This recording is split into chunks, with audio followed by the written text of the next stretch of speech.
Ano, go. Ito yung hagdanang papunta sa third floor.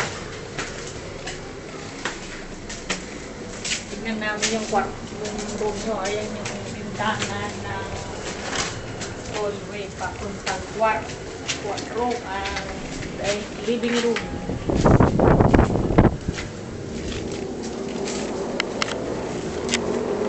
Yan yung bintana ng katabi niya. Ito yung tatlong bintana sa gilid sa may 6th Street. Yan ang living room nyo. Ito yung dining at kitchen.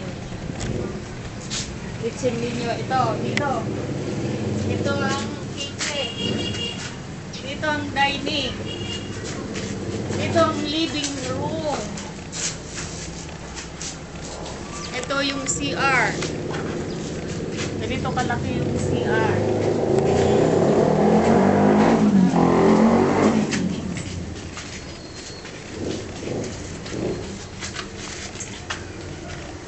Ito yung papasok sa kwarto nyo. Ito na yung terrace nyo na katabi natin sa bahay natin. Ito yung bintana nyo. Dalawa. Isang malaki, isang maliit. Diyan, sa may maliit, diyan ilalagay yung cabinet ninyo. Hindi ko nakalimutan ko ng tawag. Ito na yung kwarto ni Victor. May malaking bintana, napaka-presko. Kung hindi siya mainitin, pwede nang walang aircon.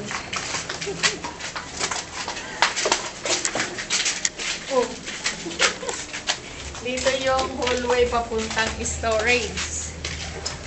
Doon na storage room. May bintana rin malaki para pag naglalaba ka at saka yung motor, hindi uminit. Yan. Itaas. Yan na yung frame ng roof. Yan ang frame ng roof ninyo. Na nagagalit si tatay, bakit daw? Diyan magandang butasan, no? Para sa benta. Ayun, papunta sa atin. Mababa na kami, papunta ng third floor.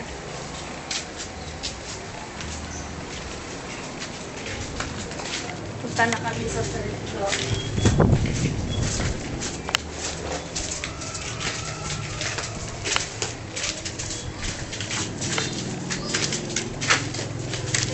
Sana ng hagdanan na maglalagay glass para maliwanag.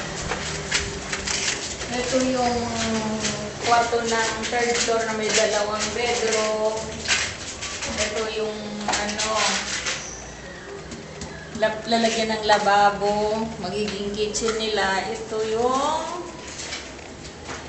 ano ba tawag yung switch? Ito yung CR ng dalawang bedroom sa third floor. Wala pang tile sa ibaba. Nilagyan muna ng para hindi mag-leak. Ayun ko ang tawag dyan sa nilagay nilang puti. Ito yung bedroom niyang dalawa. Yan yung terrace. Ito yung cabinet niya. Pinipinturahan na. Nakiskis na. Ito yung magiging living room niya. Ito yung another room. Ito yung cabinet niya. Nakuha na rin. Pinturahan na ng puti. Nakiskis na.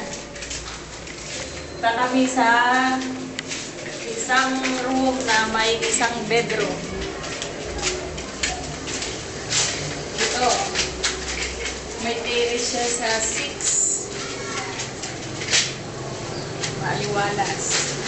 Ito yung CR. CR niya. Yung pintura na rin ng unang pintura. Maputi pa lang mga pintura. Tapos kinubos-bos ulit. Ito yung kwarto niya. Yung isang bedroom lang to sa 6. May dalawang bintana, isa sa 6, isa sa 9. Ito yung magiging kitchen, saka dining room. Ito ang kisame niya para matakpan yung mga bukol-bukol ng mga tubo galing sa CR niyo. Bababa na kami, itong dining room, living room, ang kwarto nito. Ha? Living room. Kwarto nito. Dito na kami sa second floor.